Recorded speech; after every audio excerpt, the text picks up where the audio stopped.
All right. Good evening, good morning, good afternoon, good evening. You are welcome to the channel. I hope you are all fine. As we promised the last time, we told you that it's about time that African diaspora and Africans gets to talk. All right, because I believe when you have someone telling you that the other person is not good enough, and telling other person of the opposite side that they are also not good enough, and that they are not even actually even meant to be together, since you don't even talk or you don't have the opportunity to converse or have a chat or engage in any meaningful conversation, you tend to believe what the middleman is saying. All right, I thank God that now things are changing. Africans in the diaspora and Africans now, we are more engaged than ever before, and I believe that this channel is a platform that we can leverage on to engage even more. All right, so I want to thank you all for joining us today. I don't have guests, I have co-hosts. All right, so I want to call on my co-hosts to introduce themselves, starting from Mr. Tadinja and Mr. Tadiji. Can you please introduce yourself? Yes, of course, of course. Yeah, I'm Tim Dodgy. Wow. I am in Louisiana. I'm from New Orleans, Louisiana. I have a Mm, trucking transportation company, wow. and I am uh, like I believe everyone else is working towards the common unity of our people, Mm. and we'll talk about that today. Also, Mr. Sunday, I'm Well, even introducing yourself, Sunny. Can you tell us a little bit about yourself, sir? okay. I'm Sunday is my name. I'm originally Mm, from Nigeria, from Edo State in Nigeria, which is about 400 kilometers outside of Lagos.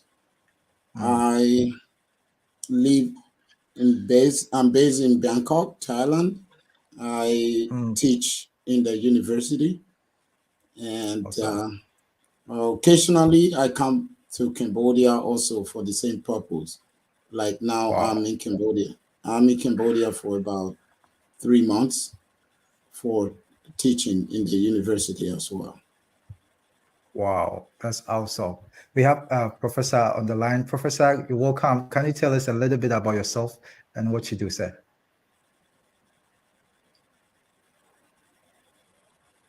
I think Professor's line is frozen.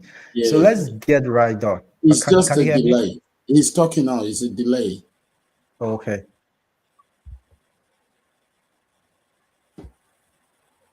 If you have a link to the YouTube video you want to put in the back chat, I can share Okay, it out sure, as well. sure, that's fine.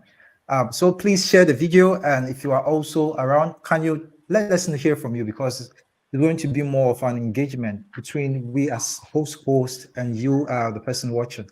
So please make sure that you get engaged, you share the video so that our brothers and sisters who do not believe that we as Africans and Africans in diaspora, we can come together, we can have a good and meaningful conversation, that we are meant to come together. Those who do not believe in the unity or the unification, if I may say, of Black people all around the world, can also see what's happening here. That the revolution has already begun, and we have our family here come to talk to us about, or coming to enlighten us about what it means to become, or what it means to be a Black person, what it means to be an African. What are the differences between us? What can we do? What are the opportunities there be for us to take advantage of, to become who we want to be and what we want to achieve collectively? All right. So I'm standing from you, Mr. Tadiji. When you hear of, have you been to Africa before? I have not. Okay. So this is a question for you. We hope to have a very direct and very frank, honest conversation. If whenever you hear of Africa or Africans, what comes to mind? Um, well, of course, I'm a conscious person now, right? So what I'll do is I'll give you my childhood, what would have come to Exactly. mind, until my adolescent up until now. So I would say, unfortunately, as a child, I didn't think about Africa at all. I was, Mm, I was of course surrounded by being from New Orleans. It's a city in America, one of the most Africanized cities in America. Mm. But we don't know the connection. Like we do things, we see them, but we don't know we're doing African things. We don't know that we're doing libation. We don't know that the food we're eating is an African dish, a popular African dish, things like that. So as a child, I didn't think about Africa at all, unfortunately. Wow. Um, um, I saw some negative images, but I had a much more active childhood, so it wasn't like a lot of people say I had this very negative perception of Africa. I just didn't think about it. But coming up into adulthood, I had an ex-girlfriend who was Liberian, and when I Mm. was about 15, 16, 17. And even then, I didn't think about it much. She shared some of her stories. It was mostly like traumatic stories, and she didn't like to talk about it a lot. But even then, I still didn't think about it much. So it wasn't positive or negative. But of course, Mm. now I think about Africa, and I see opportunity for us to unite, opportunity, economic opportunity, which I believe is most important for our people, so we can be the ones to invest as opposed to other outsiders. So when I hear about Africa, to make it simple, when I hear about Africa, I think about opportunity. Wow. Wow. That's so interesting to hear. So it means growing up you did not learn anything about your history or the Um, history of black Americans, if I have to say. uh, uh, uh, Black American history or African history. I mean, No, I believe the black American history and African history is somehow interconnected. So it. if Yeah, black history is taught, I'm sure that there would be some kind of synergy or direct linkage, or it would bring African up. All right. So does it mean African history, or sorry, the black history wasn't really taught as supposed to be, or it was taught in schools, but it was never linked to Africa? yeah. So and this is the same for. I can speak for vast majority of American Africans is the term I use. I don't use African Americans. I say American Exactly. Africans.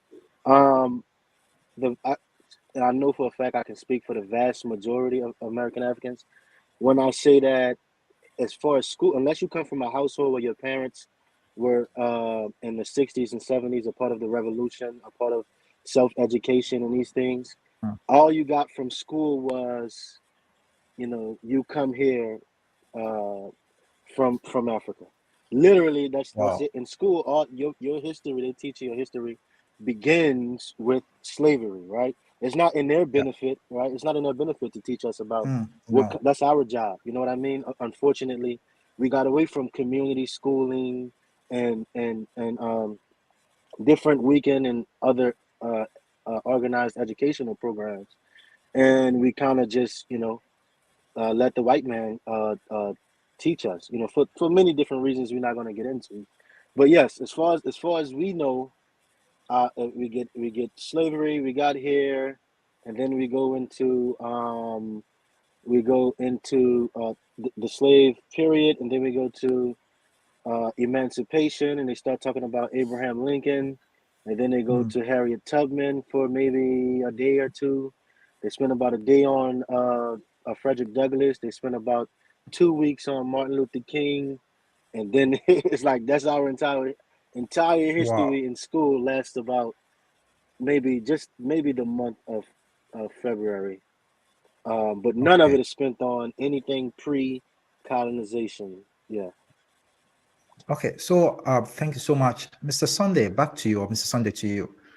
As a lecturer, I think we can learn so much from you and Mr. Some professor as well. Um, as a lecturer, do you think Black or African history is being taught in Africa, or is really well presented in Africa? Um, in my very humble opinion, I think it's being taught, but it's not properly Mm. being taught. Mm. And from what my brother just said, I think it's basically the same thing in Africa. And mind mm, you, it's the same people who wrote the same book that we are using in Africa that they also use over there. For example, like he just said, they brush you through all these things. They never give you all the details. mm, They never tell you all the details. And most of the time, when we talk about these things, especially in Africa, when we talk about these things, we are telling their own story. We're not, when we were taught in school, Ghana and Nigeria has a similar educational system. In exactly. high school, we used to write the same final exam in high school Mm, in those days. I don't know what it is like now. WAEC in those days. History in Ghana is history in Nigeria. mm, But I agree. they don't really, when it comes to the area, yes, they will teach you all these Masa Musa, Sudianta, the Mali Mm. Empire, Empire, the Kana Sunda Empire. Empire. Yes, they will teach you all of that. But what the missing link is, they don't really tell you how our brothers in diaspora got there. They will just mention there was slavery. Exactly. They don't tell you what happened to them when they get there, what they went through. We don't know. But Mm. instead, they are prepared to tell us how Mungo Park come and discover a river that is already in Nigeria. How do you come? Before he came, people were already in Nigeria. The river Mm. was already there, and they have a name for it. You came and you claim you discovered it because you can write and you gave it a name.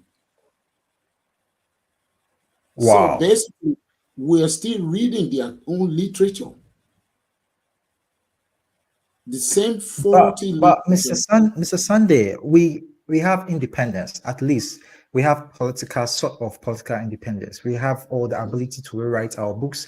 We have our own curriculum. Growing up as a child, maybe in the primary school, just like you said, we learned a little bit about our empire. Some things that should bring us pride. All right, like the Songhai Empire, Mali Empire. I believe all these Yeah, things should Mali be, Empire. yes. But you I believe. you also you also need to understand that that time these people couldn't just put a pen to paper and start writing Mm, because technically they are still under the control of these people who mm, would approve that. We don't even have publishing companies. mm. After you finish writing whatever you are writing, you're going to send it to them for publishing. Let me give you an Wow. example. Let me give you an example. In terms of literature, Chinua Achebe wrote books. Ngugi wa Thiong'o in Kenya wrote books. Weep Not My Child, which we read Yes. in school, which we read in school. But if you look at those books, these were the first set of people who were able to write a story and publish it. It is Yeah. even a story. It's not about history. It is a story. Okay, when you talk about Weep Not My Child, yes, it does touch a little bit about the struggle for independence in Kenya. It talks about the Mau Mau and all of that, the struggle, whatever. But I don't really have issue with our own side of it. Mm, My mm, issue is nobody was able to tell us. There was nowhere in school where they would teach you our brothers that was taken away. what happened to them. And Wow. then You know, also, what happened to them? hmm, What did they go through over there? We don't know. Professor, Nobody this, told sir, us. Mr. Sunday, this reminds me, I mean, some years ago, I think the primary school days, we were taught a little bit about the castles. I don't even call it castles now, the sleep dungeons that we have here in Ghana, the Cape Coast, the Elimina and Mhm. all that. And I think in the junior high school level, we went for an excursion, right, to tour the area. Discussion, yeah. And if you go Yeah, there, you feel that, we have one in Badagry too, but I yes, haven't that I been agree. there. Yeah. Yes, if you go there, it's different. Everything there is. I mean, you can feel that there are spirits there. If you really Yeah. don't believe in spirits, you could feel that there's something heavy there. So when I went there, I saw a lot of African diaspora. I saw Jamaicans. I saw African Americans. I saw a lot of people there. And as the narrator or the tour guide was telling the story, I heard like one African American, and I think the husband or a friend, she just started wailing like uncontrollably. She started wailing big time. Then I saw a white man just rub his hand around her to comfort her. That's where I began to like feel that, I mean, so this was really a big deal. So I started to just do my own research. Growing up, it became very interesting topic for me to want to understand what really the slave trade was about. Mm. So, like you said, if we have control over what we write, I don't believe now our books needs to be sent to UK or US to be published. If That is now now. Africa, yes. Now, But if then, we have, okay, but do you still have, still have to send our books to any publishing company for it to be validated before we publish? no. The thing is, Okay, it's not like as if we cannot write the book right now. We can actually write those books and publish it. But the mm, issue is, these people have sowed discords among us for so many years. For example, let's say a professor, or let's say myself. mm, I'm not a history expert though, but supposing mm. I want to write a book like that today, I need to hear firsthand from people in diaspora what they Mm, went through, mm. which Tanji may not even know. It's going to Yeah, be 2 generations or 3 generations before yeah. him. Well, let me say this. I'll say this. Uh, yeah, my name is pronounced Tendaji. Okay, So Tendaji, sorry. yeah, that's Swahili. But well, first, I'm a Pan African nationalist. Mm, I'm a Garveyite. So first and foremost, we know the problems, right? We know the problems, and it's essential to know the problems with leaders and how much they are in bed with the West. But we do it like the brother is alluding to. We do have the ability today with technology, and which of course makes things more affordable. So we that's might right. not be able to implement something on a nationwide scale like Ghana or Nigeria. But if you look at what brother, there's a brother named Jerry in Pram Pram. You may have seen him on YouTube. He's in Pram Pram. Yes. He has the African ancestral wall. Things like that, right? Because what a lot of people don't understand is like the history that you're talking about that may predate me. What a lot of people don't understand is that a lot of the institutions in America, the Food and Drug Administration, and you just almost all of them, most of them were not started by the big American government coming in and doing it. It was by Mm. individuals putting putting Individuals. putting putting their their little coins, maybe that they can get together with other people, or just their feet, or just people coming together, starting something, showing effort, Mhm. and then of course something grows to the point where you can then either agitate government or just show and prove what you can do. So we're gonna have to create our own institutions, even if Yeah. it's just like a Saturday school, and or just maybe students come out on a field trip to, you know what I mean? Because then once you show improve, that's better. It's better to go to, let's say, Nana Akufo-Addo. It's better to go to him with, okay, look what we've been doing for the past 7 years. Can you support this? As opposed to just speaking about trying to just start at the, things are going to start at the bottom, not at the top. Mm, And before we mm. leave the history conversation, I want to say, our strength is in, we've been disadvantaged as a people globally, African people, but many of these things are kind of can become our superpower, like Yeah. the way we're so split up all over the world. This can become our strength if we can, uh, connect.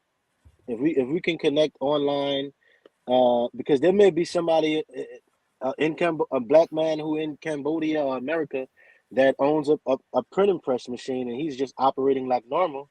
And if we were to have a plan in place, have a system set up where we can utilize each other's skills and industrial talents, we have to first put ourselves in a position to do so. So, yeah, I'll leave it there for now. Wow. Okay, so Professor is here right now. Professor, you're welcome. Hello, Prof. Hello, Prof. I think Professor is Everyone. having issues. Yeah, can you hear me, I Prof? think for me,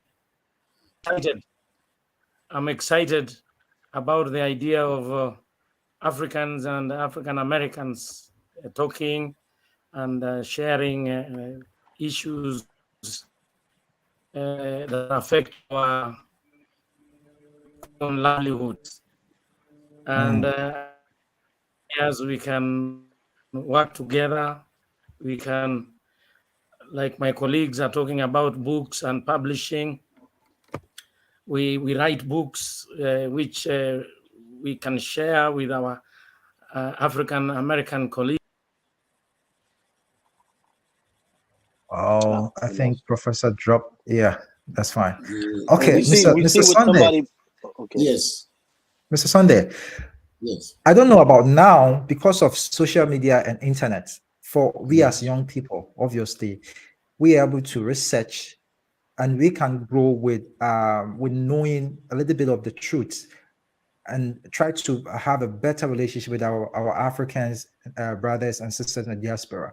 All right. Yes. Now, I don't think my daughter or my son would see Africans in the diaspora as people of drugs, people of of no good, like this. It's being portrayed in the movie sometimes.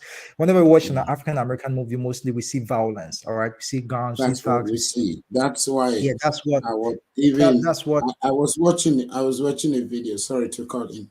I was watching a video the other day where a lady, a Nigerian lady who's lived in the US for a while, was saying that one of the advice your parents will give you if you are leaving Nigeria to the US is stay away from Black Americans because they are violent, is drug, is alcohol.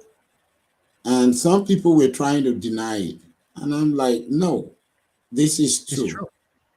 Very true. It is true. If anybody, I'm not going to say because my brother Tendaji is here now, I'm going to say no. It is true. And this is what the movie portrayed our brothers in diaspora to be. So basically, it's only now when somebody like me, I can really look at it and say, why? Why were they portrayed like this? Then I start thinking about it and looking at every other things that was happening, how they were disenfranchised, how they were starved of opportunity, how they have to do whatever they have to do The black to streets or fend the for black themselves. streets of Tulsa. I think also part of the reason that will make me understand it now is also because of where I come from, Nigeria. We are at the same situation where we have stupid leaders who don't care about the people, and then the people are forced to survive. And some of them commit crimes. In this region where I am, I see every day crime be committed by Nigerians and other Africans. And you find out why. These people have been suffering for so long. So so now I can now relate the same thing to the African Americans. Yes, yes. That the it takes maturity to do this, right? So I think number one, we have to not allow immature minded people to enter the conversation on the Exactly. internet and make us view each other differently, right? So Yeah. number one, Yeah. it takes a certain level of maturity to see that.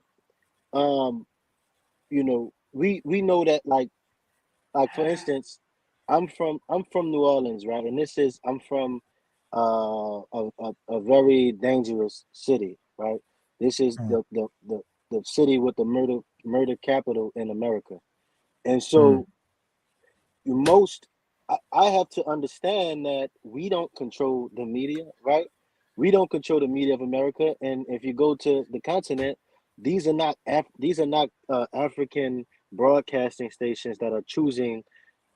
These are not African networks, you know what I mean, that project what Yeah. shows go out. Is the So Western is the yeah, Western and so media. it's the same, like you say, we in the same boat, but our job is to go ahead and start to connect with And like-minded stop it. people. And Yeah, yes. because you spoke on how we've been suffering, and there has been a certain level of suffering, but also I'm Mr. Accountability, right? So we've been doing very well as well. We can't deny the position we're in, and because we got levels of privilege, no matter on which side of the water we on, we're gonna have a different level of privilege, and I agree. from a different, but depending on which perspective you view it from.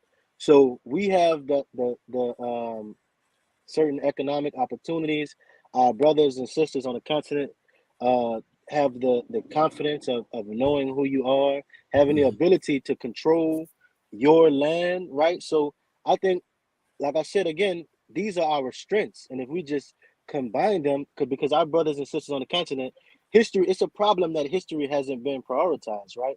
But you also have to look at it from the other side, and that you don't have well, you guys you can correct me if I'm wrong, but compared to many black people here, you may not know, but there's a huge there's a big all of this over historization has bred a huge victim mentality in our people, and so it's it's balance.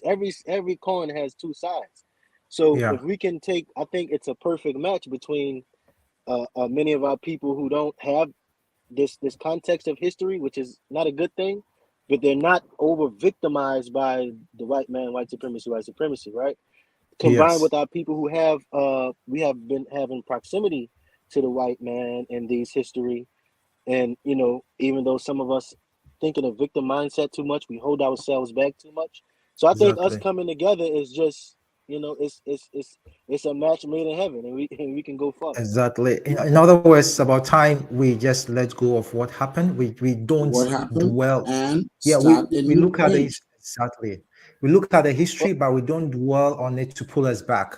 But we look Yeah. at it to inspire us, to propel us forward, to achieve great I things have together, right?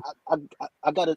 You're right, but I just have to go a few seconds longer because what's gonna be said when people watch this video, I'm gonna tell you what they're gonna say. They're gonna hear that part and they're gonna say, "Oh no, we don't need to forget about it. Look at these Africans saying, forget about your history or get over it and all of this, right?" That's what I mean when I reference the over No, victimization of no, our that's not people. what I said. Please No, don't no, get no, me no, no, wrong. no. I'm not saying you, brother. I'm not saying you're saying that. I'm saying what people are going to perceive, no matter how careful you choose your words. People Yeah. are. This is what happens on the internet, and this is why I speak I specifically about getting with like-minded people, Yes, I right? Because understand. I agree with you that Anybody, not even just Mm. African Americans. Anybody can hold on something too hard, too strong, or too long, and it can it can hold you back. So we need to understand the history is necessary. It's 100% necessary to understand the history because we Mm. know what Sankofa is, and we know we need a guideline, Yeah. right, to follow. But we need to not let it put us in a position where we have problems for every solution. I totally agree with my brother Tindaji. I know I've followed a lot of all these discussions on the internet. Sometimes I listen to our other brother, Uhuru. He hosts something like this. Yeah, there are people who doesn't think like they are still stuck in the past. Like, oh, we can't just forget these things. We can't move on. Why should we move on? This. I've seen a situation where a black African American was saying, oh, an African was saying, it's time we should come together and start rewriting this history and move on from there. And she was like, oh, you're saying we should move on because you don't understand what we went through. Hmm. Yeah. There's no some with some people is no level of care that you can't try to. Yeah, This is why we need to be more forceful in I our words because literally remember that you can statement. try He to said, tiptoe around and they're still going to be offended by he said, something. you're saying we should move on because you didn't know what we went through. And then the African guy was trying to tell her like, we also went through hell in the same hand of these people in Africa. Hmm. So we know what happened now. I always say, let's not forget, but it's time to move on. It's time to start talking to each other. Yeah. It's time to start looking for the way forward.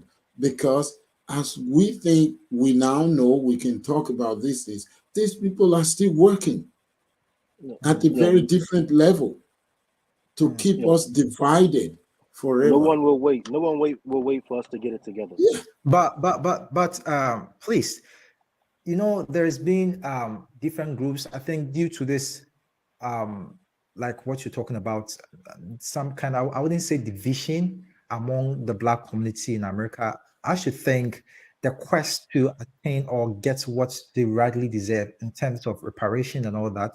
I think um, all these things and some feeling that Africans or continental Africans and Americans are in America is getting in their way or trying to impede the progress of getting what belongs to African Americans in America. All right. And that has brought some kind of tension.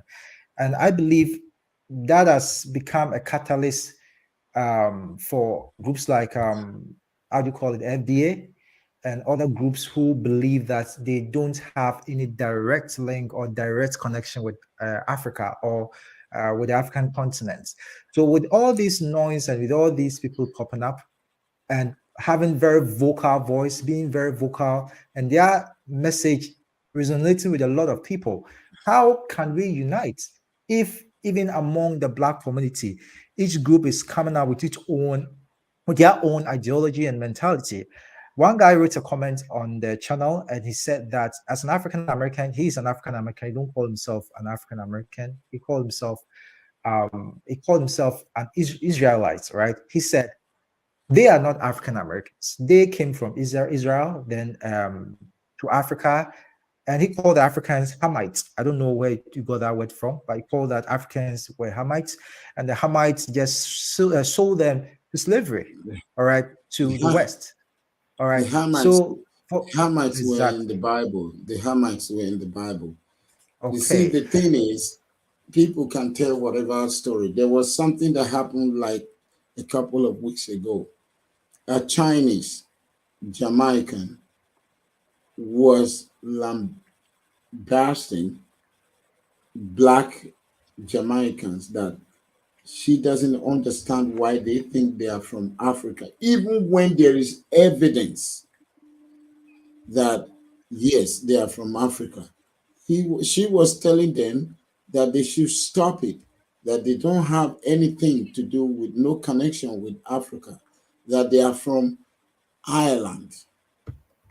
She was trying to Wow. link the way Irish speak Mm, to mm, patois, mm. which is spoken in Jamaica. Wow. But what she doesn't understand is the patois is spoken in Sierra Leone, is spoken in some part of Nigeria. Mm, But I think the good thing is many Jamaicans came after her and told her that she was wrong.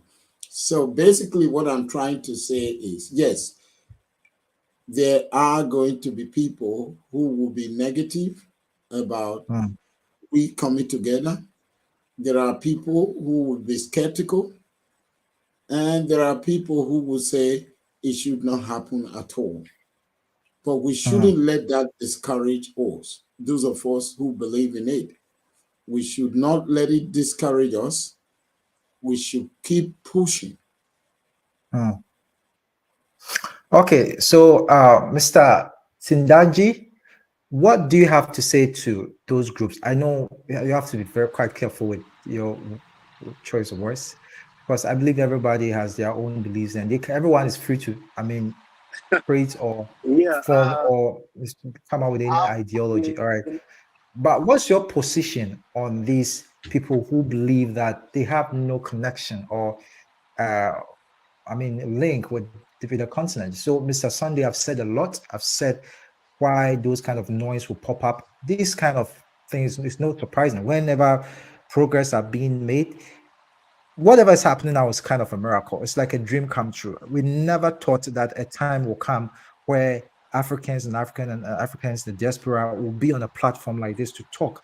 I mean, I mean, it's something that so many people who have died. I mean, our ancestors have been looking forward to. All right, and I believe whenever progress are being made, you get some people who will come in to create noise. All right, what is your position on these how do you call it, these FBA and all these groups who think or feel or assert that they have no direct contacts They have or nothing to connection with do, Africa? yeah, they have nothing to do with mainland Africa. yeah, yeah. I think. Well, can you hear me fine? Yeah, we're Can you hearing hear me you. good? Yeah, we Yeah, can I hear would you. say. Yes. Yeah, I'm gonna say first of all that I'm speaking for myself because I think yeah. we've been a little bit too careful with our words, and that's why these things have been growing is just complete nonsense. You got, Mm, just like he said, somebody talking about Jamaicans come from Ireland. It's just the most ridiculous thing. That's the most ridiculous. Some of this stuff you just have to laugh at mm, because I like I said, I think we've been too careful with our words.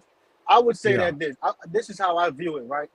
As a Pan Africanist, I can build with any African person as long as you can put the fact that we're black, we're African, we're the same group first.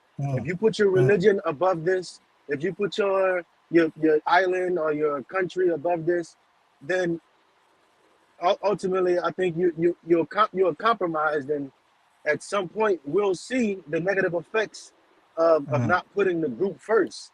I think that mm, um mm, I think that specifically with people saying that Hebrew Israelites, I mean, we know the power of indoctrination. We know,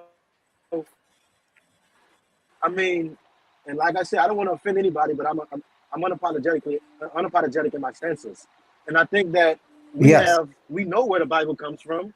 It's not a mystery. You know what I mean? We know where the current day version of the Bible comes from, and in more recent times, it comes from the people we love the most, right? It comes from our mothers and our grandmothers. So we can't seem to let it go. We know it does not. It's not an African thing. It's not. It's not in any originate in any African languages. But we have to hold on to it because it's coming from the people we love. They gave it to us and they had good intentions. So I think we can use the Bible to, in many ways, to get out of the situations that we're in many different positive ways. But if you have gotten to the point where you want to see yourself inside this Bible so bad that you're going to make all of the characters come alive and all of these stories literal and real, and you know, you've gone too far, and you're going to be a part of the people who I ignore when I'm on a journey towards let's get together economically with like-minded people. I won't be working with anyone who, because you don't have critical thinking if you think that we don't come from Africa, right? We don't come from West Africa. A lot of these people say slavery never happened. Like, y'all may have not heard some of the ridiculous things that's out here. So I think we've been too careful with our words. And just for last thing I'll say, speaking on FBA specifically, but I'll just say for those who don't know, FBA, the acronym stands for Foundational Black Americans. This was started by somebody named Tariq Nasheed, who was just a con artist, right? He's a con artist who created a group so they can trademark it, so they can pay him money and donate to him for different things. And he's saying that we're not African. All of this is based on they want money from the white man. So this is the victim mindset that I think about. They want reparations. They want money from the white man so bad that they want to say, oh, Africans are coming here to America to try to replace us, and we need to distance ourselves from continental Africans. And some of them, about half of them, say we're not even African. You know, life started in America. We were born in America. Like, it gets ridiculous. So some of the stuff, you just laugh at it. You continue doing the work. Some of them will be won over when they see the work being done, when they see the investing that we're doing, when they see the institutions that we're building. Because like we always hear Dr. Umar Johnson say, we're a losing group. So nobody wants to be a part of the losing team. So they want to associate themselves with the enemy, with the white man, whether that be in Europe or America or wherever else. So they want to go, you know, once we start winning, once we start building, then we'll see a lot of people begin to snap out of the delusion. Until then, I have no need, no desire to try and win all of those people over, because most of them are too far gone. Wow. So I know we've said a lot and we're about to wrap up. So unfortunately, we couldn't hear much from Professor. What do you, Mr. Sunday, if Africans in the diaspora, African Americans, African Jamaicans, African Caribbeans, if they are watching, what do you have to tell them? Well, it's time to start collaborating, because that's the only thing that is going to make us understand each other. And that's the only way we're going to succeed. If we don't collaborate with each other, we're going nowhere. It's only that collaboration that will lead us to somewhere. Wow. Because you have approximately 54 countries in Africa. If we don't come together as one, when I say as one, I'm not necessarily, I know they have whatever, United, whatever Africa. I'm not necessarily saying that today we can just say Africa is now a country. Yeah, the capital is in Nairobi or the capital is in Accra. But there should be a framework that is put in place for us to come together properly. I'm saying official come together now, where if a brother, he has a truck company, if he feels like he can run his truck company in Nigeria or in Accra or in Rwanda, he should be allowed to do it. Exactly. Without stress. Without stress. And that is, Go ahead. I was talking to a group of people the other day. I live in Asia. You know why these people are prosperous? There are things that I have observed. One, they love themselves. They travel among themselves easily. Someone in Thailand doesn't need a visa. If you are a Cambodian, you don't need a visa to go to Thailand. Thailand don't need a visa to come to Cambodia. ASEAN, movement of free movement of labor between the boundaries. So that is exactly what we need in Africa. But unfortunately, I hate to say this, our leaders, they are still living in 50 years ago. Imagine these old men telling us that we are only going to have a free border about 50 years from now, when they will be dead anyway. Why can't we have that? Why can't we have that free border now? What are we afraid of? Yes. What are we afraid of? Crime? There is law in every country. Anyone who commits a crime should be dealt with according to the law. Opportunities is limitless in every African country. If a Ghanaian sees an opportunity in Rwanda, just like I was saying, a brother in the diaspora see an opportunity in Ghana, or see an opportunity in Sierra Leone or Kenya, they should be able to utilize that opportunity. I agree. Stress-free. But unfortunately, the kind of leaders we have now,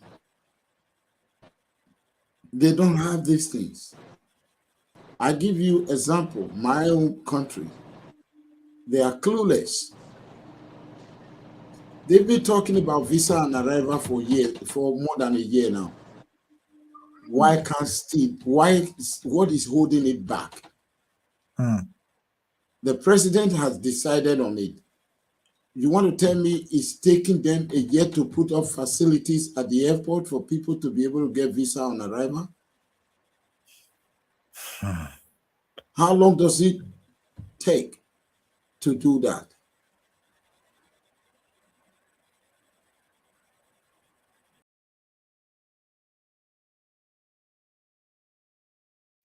Oh, sorry. I think we had our guest cut out. We are discussing Africans and Africans in the diaspora.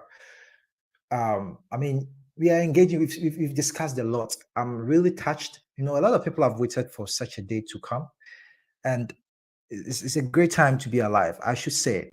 Please, if you have any question, if you have any contribution, please do not hesitate to share. Professor, can you hear me? We have Professor here. Mr. Sunday, you are back. Yeah, I'm here. So the thing is, we just need to, I think the most of the work falls on people like you, me, and our brother in diaspora right now. Because these leaders are not willing to move. But Mr. Sunday, why is it so? Okay. Want to know why they don't want to move? Corruption. They are afraid of losing control. But Mr. Sunday, this is what I want to ask. Like, I also do not get it. All right. After 50 years of proposal of better, I mean, how do you call it? For Africans to have better collaboration or sort of integration. All right.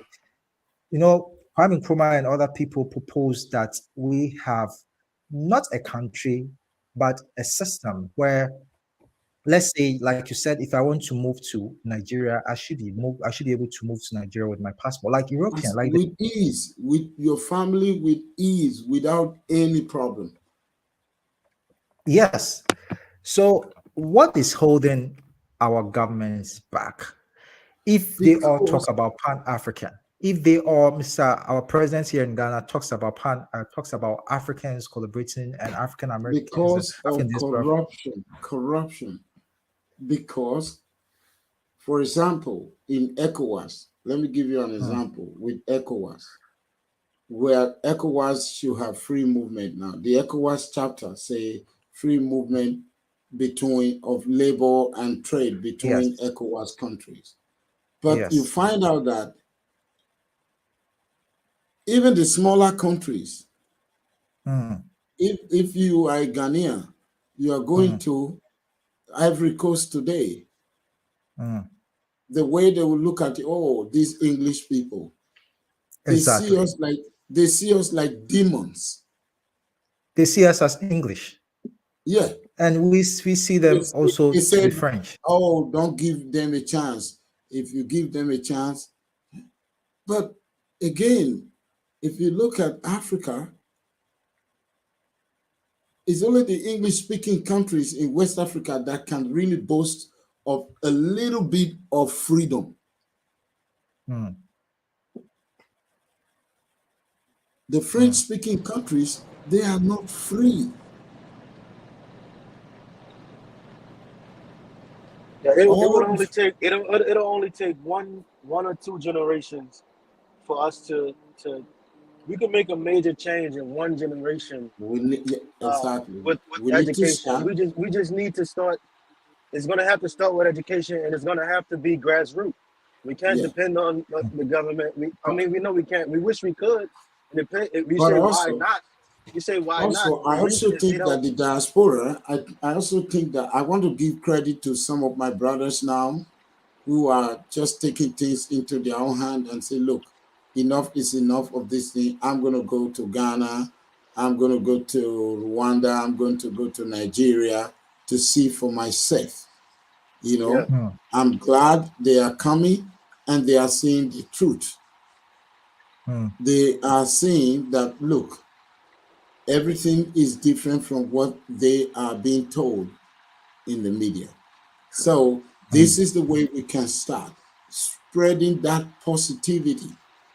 But also, I don't know how possible this can be possible within the diaspora.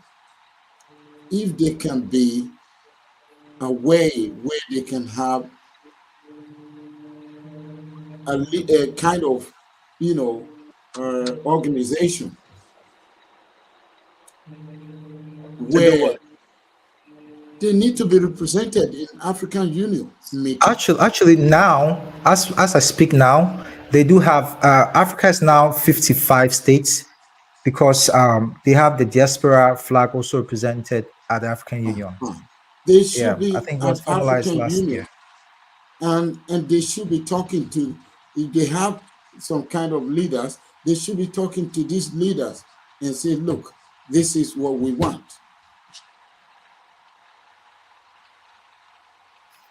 Wow, Yeah, wow. I agree. I agree.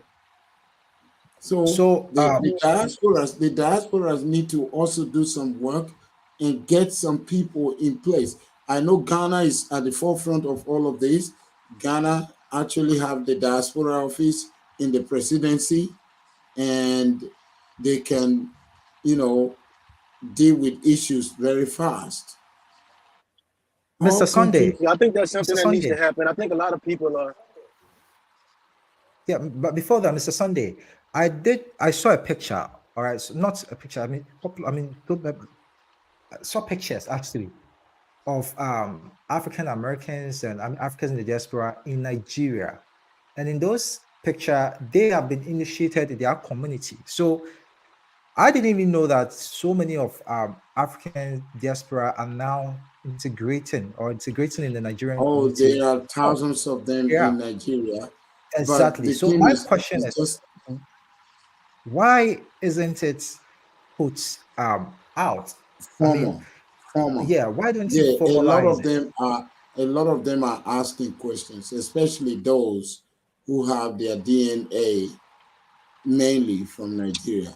They are saying, why is Nigeria not doing exactly what Ghana is doing or what Sierra Leone is doing? Because right now in Sierra Leone, if you have a proof, African DNA, you have a proof, you get the citizenship, you get the passport. A lot of people think that Nigeria is the biggest country in Africa, that Nigeria should take a lead in this so that every other country will follow. But we know the leaders we have. This is not even a problem for them. They don't care. They don't Which is care. why this is why I say that it's going to be a lot of the brothers and sisters who are repatriating to the continent. I agree with you that they need to connect with the different offices of the diaspora and Yes. in the For example, governments. But I think a lot of them. Let me say this. they, Let me say this. I think a lot of them. A lot of us are disillusioned with politicians. We don't want to yeah, wait, so we want to do the little bit that we can now, we can do. and we can grow this. But you're right. There needs to be a connection. But I think we can't continue to wait on politicians for another 60 years. We're gonna have to Exactly. do the little money Exactly. because the little money you make in Cambodia, the little money I make in America, the little money your brother in Jamaica makes, and if we come together and say, look, we want to support brother Jerry in Prom. If you look at brother Eric McNeil in Ghana, I think he's in Tema region. I don't know, but there are people who are doing things now. They're not connected to the government or I, the offices I also of the diaspora, but I totally agree, but I we also can't wait believe on that politicians. no, we're not waiting on politicians. That's what I say. Like we Nigerians, if there's one thing is we count our politicians out because if you depend on them, you not you ask every Nigerian, they just tell you politicians, no. So I think also what we should do is there should be on the individual level, leave the politicians out of this. There should be a sort of organizations between Africans and the diasporas so that we can work together. For example, I'm Organizations yet that do to what? see we can work together. For example, I'm yet to see Like something like you mean a representative organization, right? I'm yet to see a chamber of commerce, Exactly. Okay. African Diaspora Chamber of Commerce.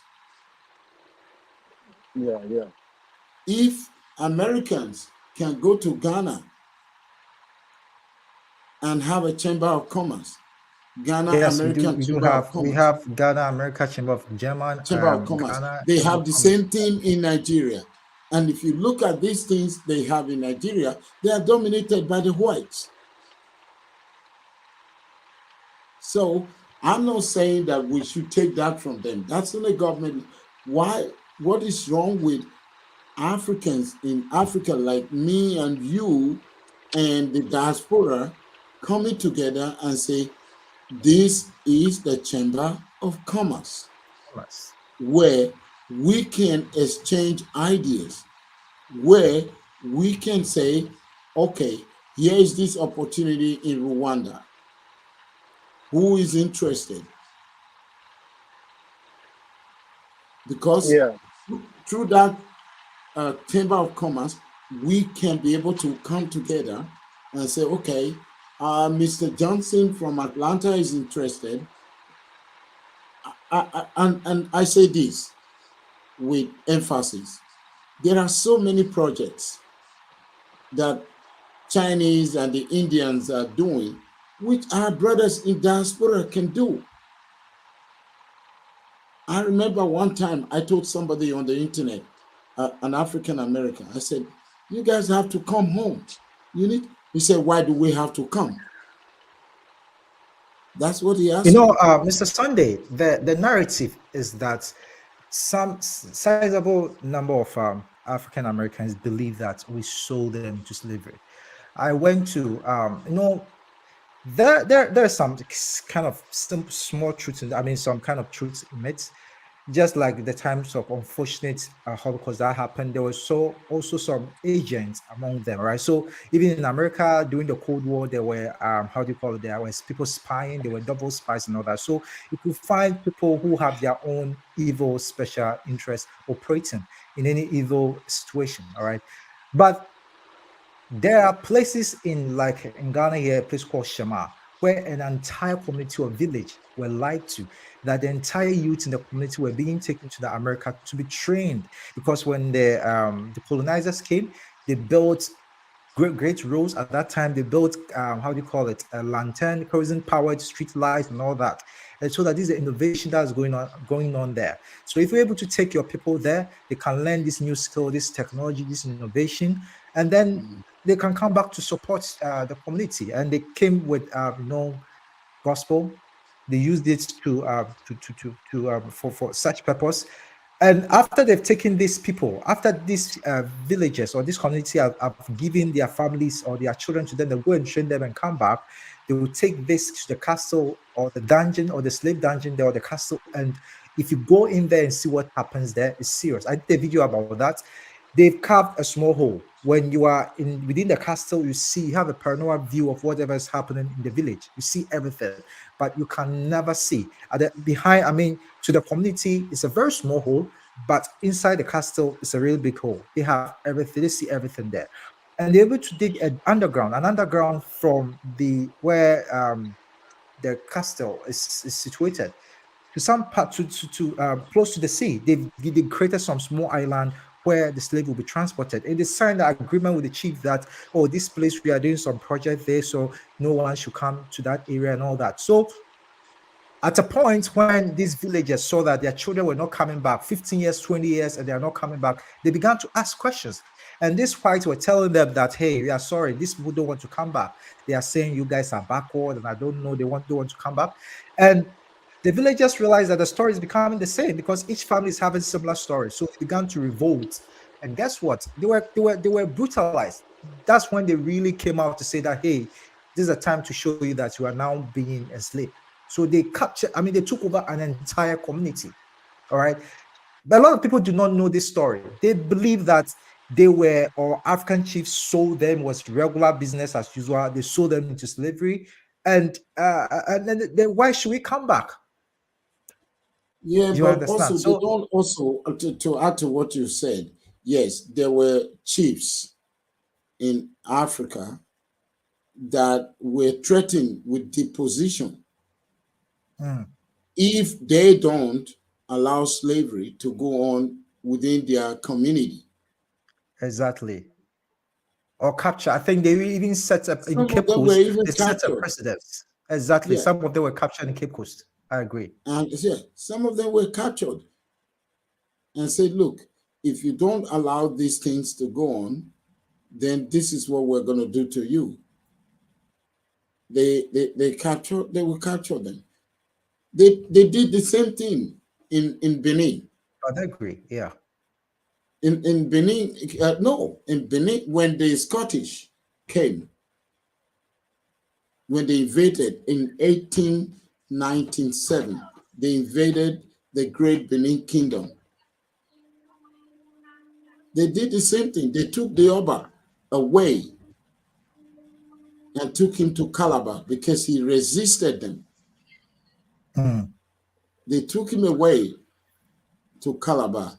But being as strong as the Oba is that time, he swore not to leave the Nigerian land alive. They were trying to take him to Scotland, but he died in Calabar.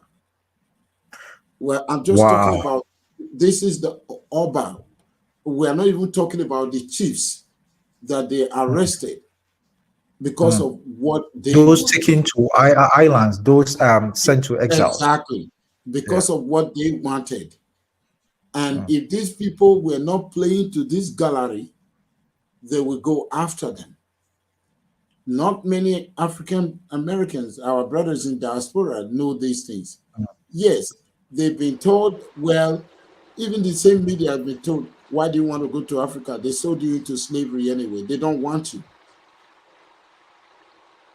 Okay, so Kwame Kankam, thank you so much. And Jibon, thank you so much. Kwame Kankam is saying National Black Business Chamber of Commerce existed in the US. Engagement is necessary. So I think something like that is in the US. But, If it's in the US, it has to, if they have it, they need to come to Africa. Not just only one country. Visit every countries in Africa and recruit people from Africa so that we can start collaborating. I agree. Like Yeah, my brother. there's a lot of collaboration happening. It's just happening on a small scale. Exactly, and low key. It's happening on a very small scale. Like if Yeah, you know Donald Trump without the government, without the government, we they can have start something collaborating. Yeah. There's many. We have channels. You know, I think a lot of people, like you say, just don't know about them.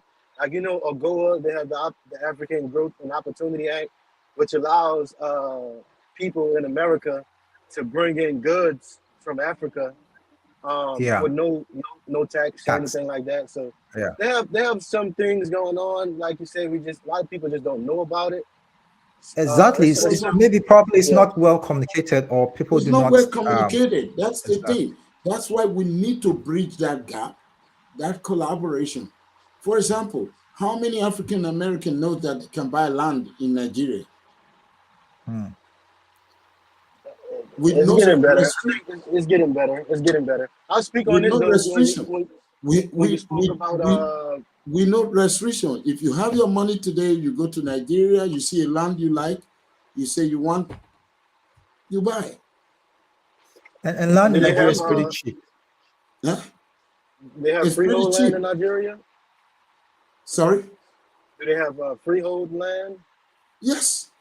And you know, there is something called the free zone areas across. And you know what? Unfortunately, those taking advantage where are the Chinese, Okay. how do you call it? The international corporation. You don't see black people coming to Africa to take advantage of the only person in Africa that is that's not what bothers Ghanaian, me a lot. That's what especially bothers me a lot. in Ghana. Exactly, in Ghana, the only African company who have taken advantage of the national or Ghana free zone area is Dangote. He's building one of the biggest refinery in Ghana in the free zone area. He wouldn't pay tax for a long time. And I believe that if you're able to know that something like that exists, that you can come and get land and do business without even paying tax. And now talking Like about in the Nigeria. African Continental Free Trade Area, exactly, Yeah, Nigeria. there are like the Lekki Free Trade Area in Lagos now. How many Black Americans know that they can come in there and export, make whatever they will make, and export it to anywhere around the world tax-free? Wow. So all these things are there, but it's not well communicated. How many Black Americans know that if you are bringing, because right now Nigeria is pushing agriculture, if you are bringing agricultural machinery into Nigeria, it's tax-free. Yes, the system is still not very smooth. Yeah, you will have some hiccup in trying to clear them, but at the end of the day, it's tax-free. And if you have an umbrella that we operate on, those people, all these corrupt officials that is causing these hiccups, they will be afraid of an umbrella. Yeah, let me say this, all right? During the, how do you call it? The Black Lives Matter, George Floyd, right? Tandaji. During that time, a lot of people were silent. And guess what? Here in Africa, Twitter played a very big role. Where in Nigeria, Africans, there was Ghanaians, protests. and Nigerians. Yeah. In Ghana too, there was protests in Ghana. There was protests. In Ghana too. Yeah, it was all over. It was. I saw protests in Kenya, South Africa, and most of all of the English-speaking countries. Exactly, but people don't know this. During the NSAS, a lot of I mean, in Ghana A lot of here, people we literally protested. here, in Ghana here, we literally Ghana forced our president protested to come and speak. in Yeah, front of Ghana, the we Nigerian literally embassy. Yeah, in front exactly, of the we Nigerian literally pushed embassy, our even in president to South speak. Africa, they went to the front of the Nigerian embassy and protested. In Ghana, we had something like what is good for George Floyd should also be good for NSAS. We had that thing here. So we really pushed these two things. And these are some of the things that should have good coverage so that Yeah, those on the other side will know that we are for them. And we are for we them. believe that, look, Black African Americans, especially during the, how would you call it, the civil rights movement, especially in South Africa, they played huge role. And we believe such role can also be played in whatever is going on in We don't even Cameroon. want to go down there. That's why it's so painful when I see what is happening in South Africa today. I was telling the South African the other day, he was looking at me like, what's this guy saying? I have to pay appetite phone with my school fees. Wow. Yeah, and they don't even know in South Africa. They don't even know They don't that know. many other countries on the I have continent to pay contributed to that. appetite fund with my school fees. He was looking at me. Then again, after I graduated, I was recruited to the police. And our premier police college, training college, Ikeja, we were transported from my state to Ikeja. We arrived there in the evening, only for the police training school to tell us, sorry, we don't have a space for you now. We're like, why? They said, because we have South African and Namibian police under training. Wow. This is a personal story. It's not like somebody telling me. We were there. I still remember that day. Wow. No tent, nothing. We slept outside on the field at the police college Ikeja. They said the South Africans and the Zambians, they were being trained there. And then they said they will call us when that training is over. The call never came again.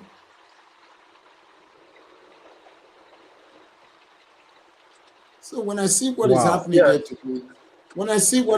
there today, I just laugh and I'm like, Yeah, you know, I think, I believe we don't get a coverage, all right, and we don't speak out because we feel that when we are doing for South Africa or let's say African Americans, literally African Americans tackle the Congress to do something about what's happening in apartheid, like you're saying in Nigeria too, all right. So I think we also have to own our media to be able to speak well, to be able to share our story, to be able to know that the other side, they are not alone, that we are with them. Thanks to Twitter platform and all that, and YouTube and other platform. Now we are engaging. Without YouTube, possibly we could not be doing this. So we believe that we also have to create our platform. Apart from using an impartial platforms, we should also own our own media where we tell our own story. And just like Tindaji said, there are other media or YouTube channels and other platforms that are also doing same. All right. So I think we've had a great show. Our time is fast spent. Our last words I think to Mr. Tad. someone actually posted a question. Okay, someone said, question: how can we as Diaspora group get together with the strong-minded people to run out those black sellout elites out of Africa? Well, how can we get okay. together? I'll let Tendaji. I mean, the how part is probably the easiest to connect online using YouTube. I like YouTube because you can see people. You can uh, ask questions in a chat. So Exactly. I love YouTube too. I don't think the goal should be to run out uh, others. I think the goal should be to outwork them. Whatever we Yes. have, whatever resources or skills or talent we need to put that together, and outwork them. Prove that our way is better. Prove that Pan-Africanism is better. When you have when you like in Ghana, we know that Kwame Nkrumah came to America, and he went to a HBCU and he learned about Marcus Garvey, and that was a lot of the inspiration that he got, Yeah. that he took back to his country, and that's Pan Africanism in action. Like the elder was talking about, having systems with less stress. If I come to Ghana, and I can start a business and make money and provide jobs, that is Pan-Africanism. That's Yeah. me benefiting from work that Ghanaians have put in their freedom struggle. When Ghanaians come to Exactly. America and they get to have a job and send money back home or start a business, that is Pan-Africanism, because they're benefiting from the work that this group of Africans done in this part of the world. So we can all, Pan-Africanism doesn't have to be complicated. A lot of people think Yeah. everybody got to I go back agree. to Africa. I We got agree. to make There's a everybody lot think. we can do We together. don't have to make everybody think the same. All of that. As long as we can come into each other's countries, participate in the economy without no obstruction. I don't care if I gotta pay a little bribe. I do that. I pay small these things.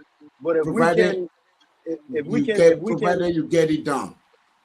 yeah, Yeah. if we can get it done, Yeah, you see, that's how you the do it. You thing. promote Pan-Africanism to answer the Yeah, question. Our unity is the only way forward at it's this the point. only way forward. And, This is and what what about Asians have united. Europeans have united. they These are. are, there's Exactly. power in numbers. They are. They are united. I think Pan-Africanism should start from the school, should start from primary school. All right. I mean, it's about time Should be that taught. it should be Taught incorporated, in should be school. taught. So even if your generation couldn't do it, our generation can't do it, their time, they would have perfect or better understanding of this whole Pan-African idea that Africa is supposed to be borderless. Just like with the Schengen visa or passport, you can just move Exactly. across Europe. You can have an African passport and move across Africa. And move across. All right. Whatever comes with it, whether do being you crime or know whatever, the if local police these or local old law enforcement leaders, can check it out. if they open the border today, the tourism alone. I was watching a video the other day. There was snow in, was it in Namibia or which country? Snow. Is it Namibia or is one of these south? And yet our people are paying huge amount of ticket going to Switzerland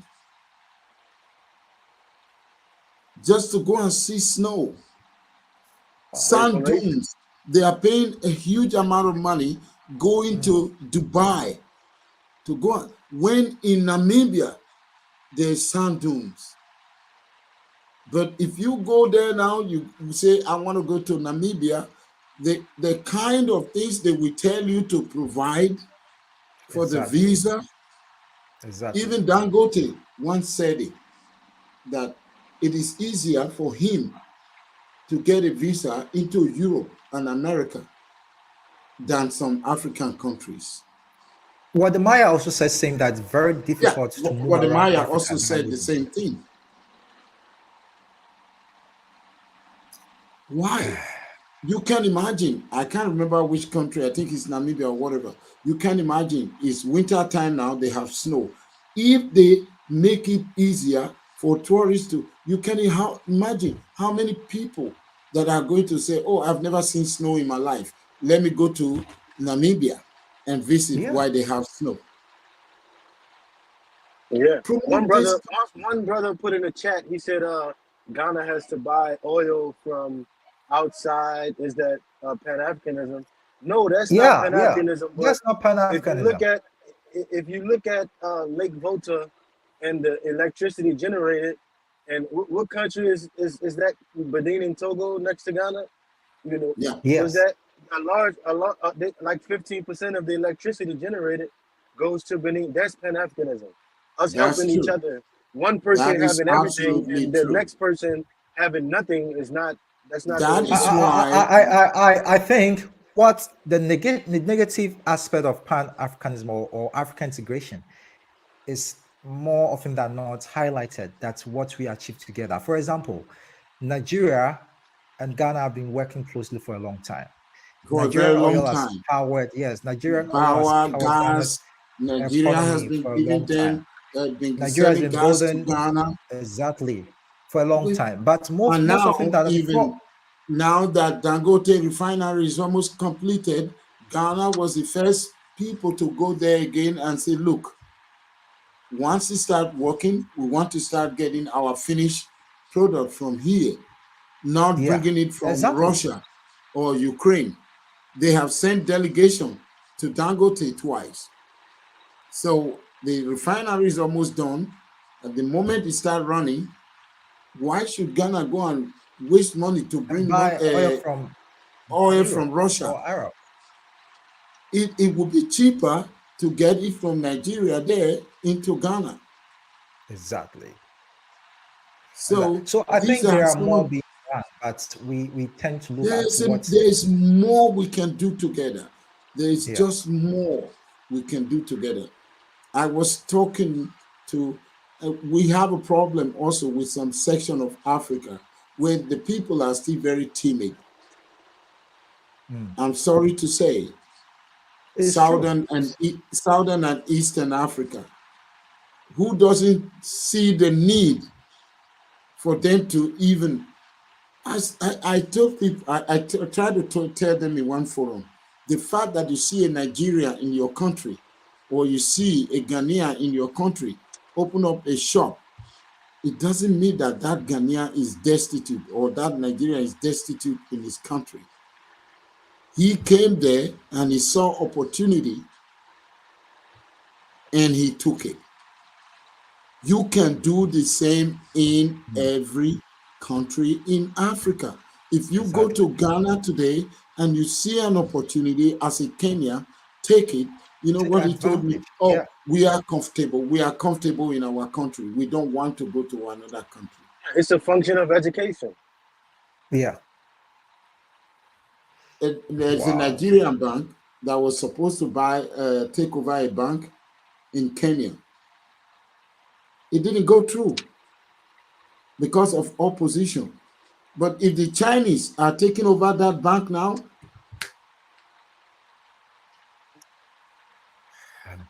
So I think there's so much to be done.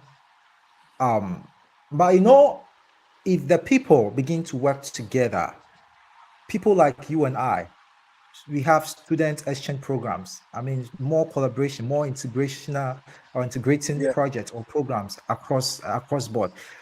I think there will be a time where the government will see that they have no choice than to follow through some of the things that we're talking about, because the people will be that's what calling I for agree it. with Tedaji. Let's forget the government for now. Let's start on individual, personal basis. You know, like I was online today. Somebody was saying he was going to visit Nigeria. He doesn't know what is an American. He doesn't know. I said, "What do you want?" He said he doesn't know whether they still need a PCR. I said, "Look, I just came back from Nigeria 2 weeks ago. There was nothing, but they just reimpose Mm, some condition a few days back because I follow mm, what is going on there. They just mm, reimpose some condition like you have to be vaccinated. That is mm, because the cases are rising in China and mm.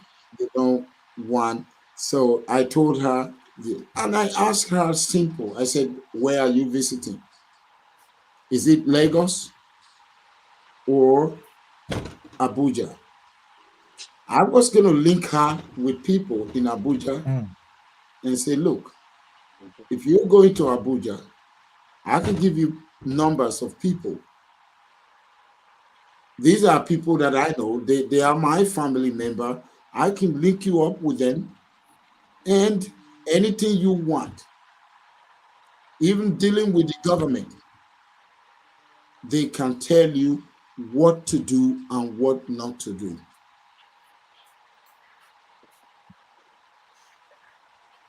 But then I don't know.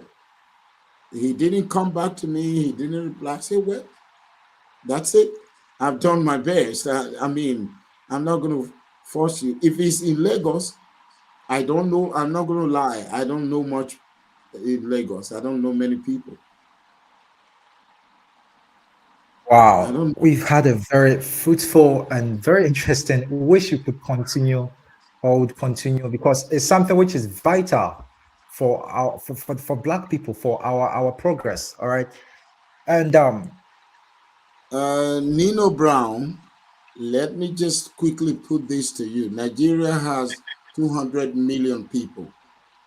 You cannot tell me that Nigerian 200 million people are criminals. This is the kind of problem we have, creating fear among other people. There are still good people in Nigeria. To just say Nigeria is the worst country for criminal and corrupt, yes, we are corrupt, but there are still good people. but Mr. Sunday, I would like to say something. I think most of this narrative of the negativity, I mean the negative news and the negative posturing comes most often than not comes from the people. That's why sometimes I think that Nigerian as people, I mean, in my own opinion, should do more in projecting good image. I know what you're trying to say. You are when, very I went correct. to Nigeria, right, I never felt threatened. I felt safe. But my friends kept telling me that, hey, don't go here. You have to, no, we shouldn't, it's late. They were telling me, they were making me paranoid, all right? Yeah. Even though I never felt unsafe. You never felt anything like that. Yeah. So probably they want the best. They want the best for me. No, they want me to I tell you, I tell you where the problem lies. Two, there are people, they are Nigerians mostly. Some of them have not been in that country for years. They are stuck wherever they are, either in the US or Europe, and they talk. Okay. And most of the things they talk is just based on hearsay. Like someone was saying, oh, they kidnap people. They say, I said, where are you living? In the United States. A 6-year-old boy just shot his class teacher. Yeah. 6-year-old boy took a gun to school and shot his class teacher. We don't have things like that in Nigeria. It's self-deprecation. Our people globally, we have a problem with self-deprecation. Yes. Putting ourselves every down. day. Like I know Almost Nigerians, every and week it's or 2 always weeks, Nigerians. you hear someone take a gun to the school and shoot other students. It's always, unfortunately, but you are still comfortable we can be living in that country.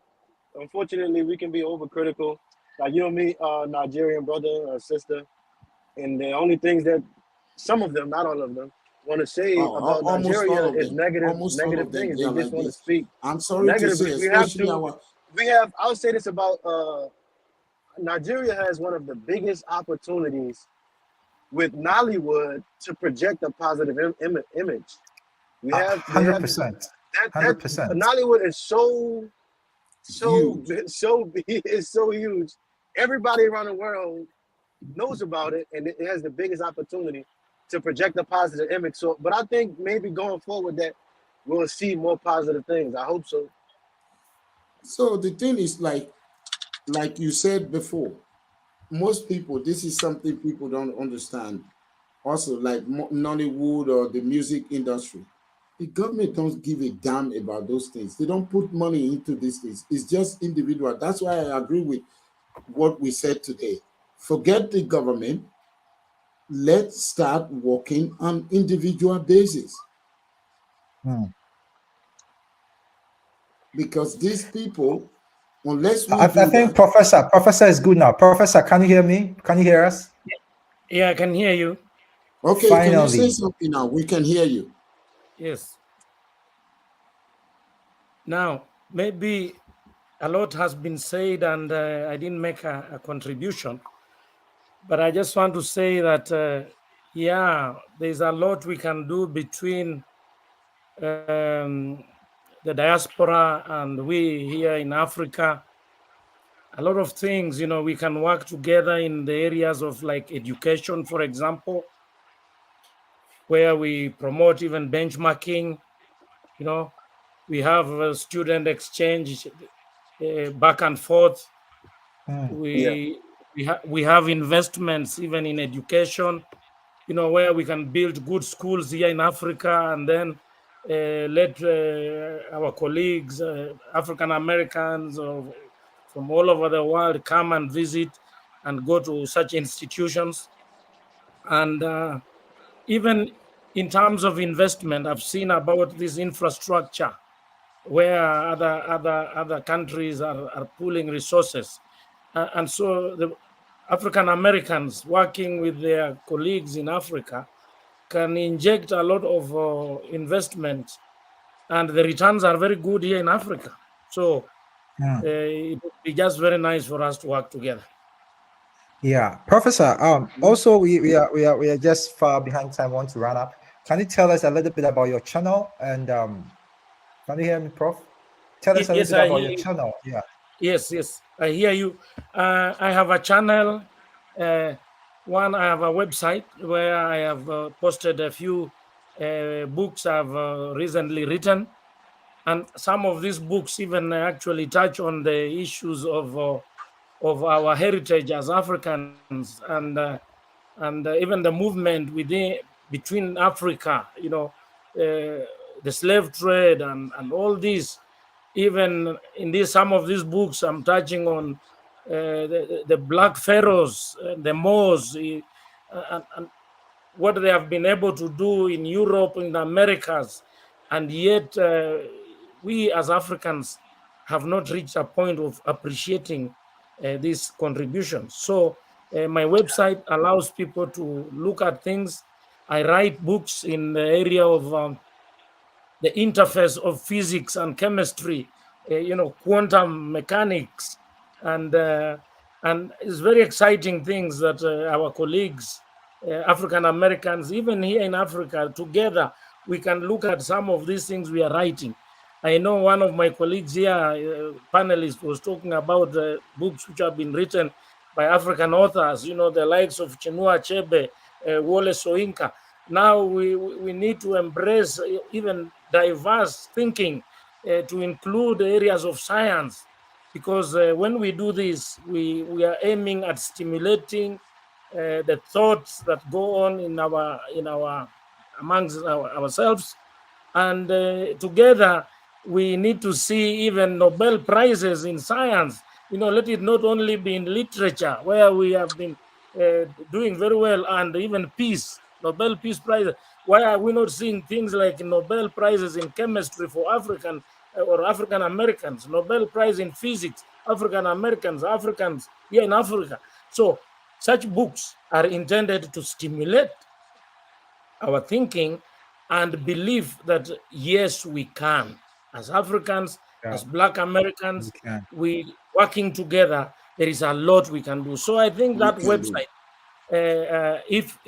if my colleagues can share the link of this and even support me and promote the books, it has Yes. even room for editorial. I know the West Africans are very good in writing.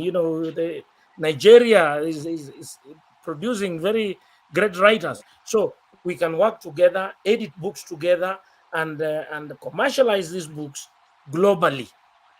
And some of That's the awesome. colleagues in the diaspora are very good in entrepreneurial issues.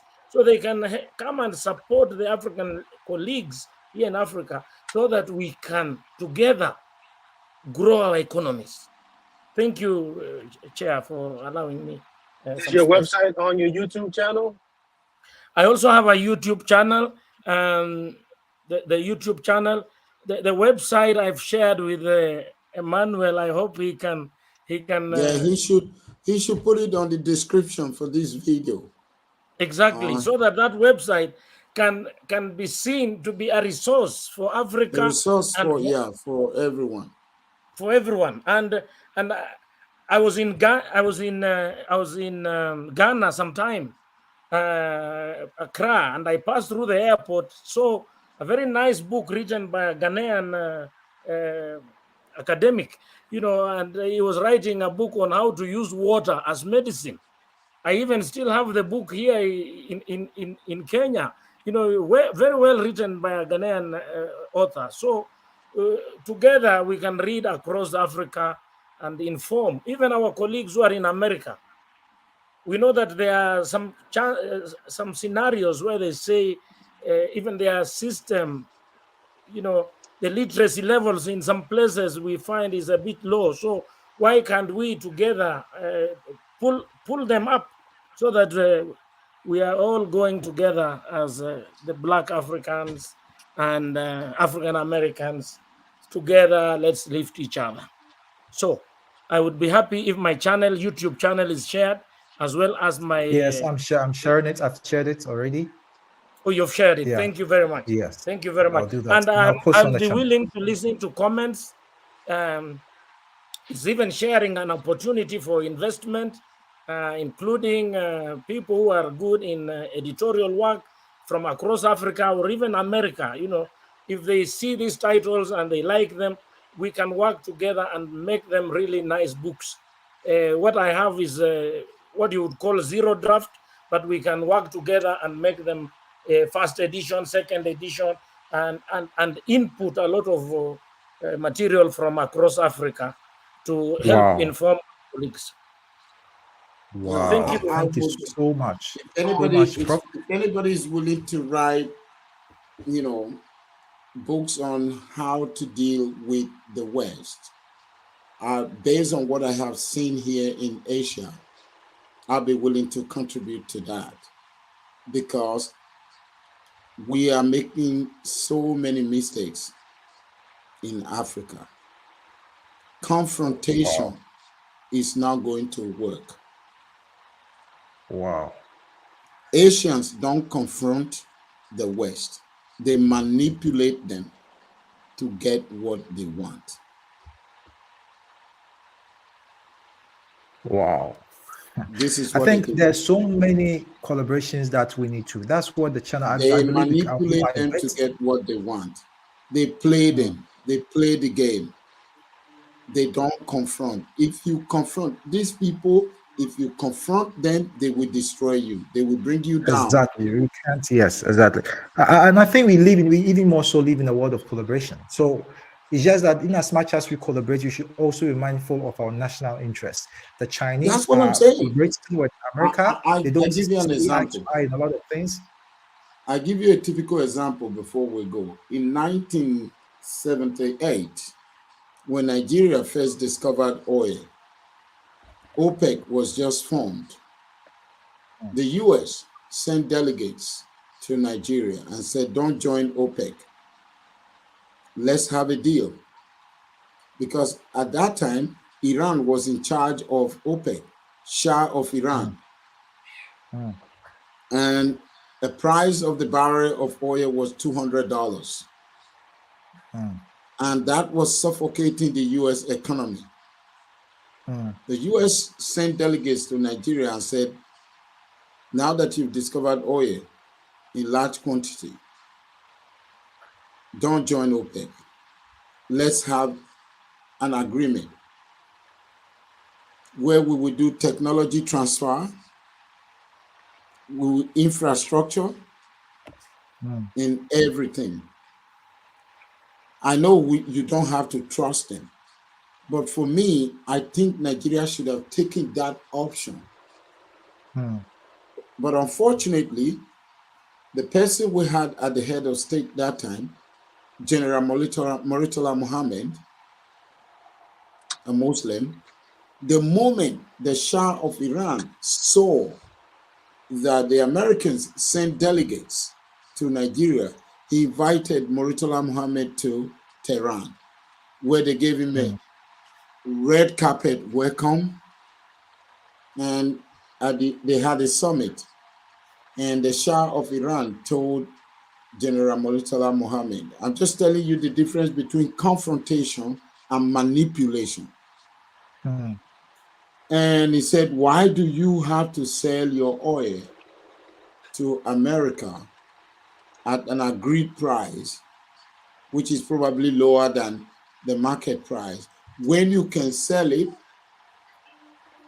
at $200 a barrel, and you can build those roads, you can buy the technology. But what they fail to understand is that that technology, we didn't have it that time. So Nigeria decided to join OPEC and follow the Shah advice. And what happened? The US, they started drilling for oil. We all know that the US have oil. They started drilling for oil.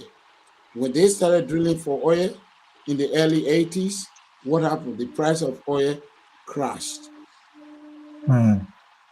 It went down as low as even $9 a barrel. That was where Nigerian economic problem started. Yes, I agree. Whereas if we had sat down with them and say, okay, yeah, if it is $200 a barrel, okay, we negotiate, maybe we say it's 180 or 150, but we need these things. We need this road. We need this road. If they don't do it, you stop supplying. And I'm sure if you agree with them, they would have done it. And then at the same time, Ajaokuta, maybe Echo will know this. Ajaokuta Steel Complex was under construction in Nigeria, because that was supposed to be the basis for industrialization in Nigeria. Exactly. And who was building? That's why when I see sometime today, I tell people don't understand these things. Oh, they say, oh, Russia, this is this.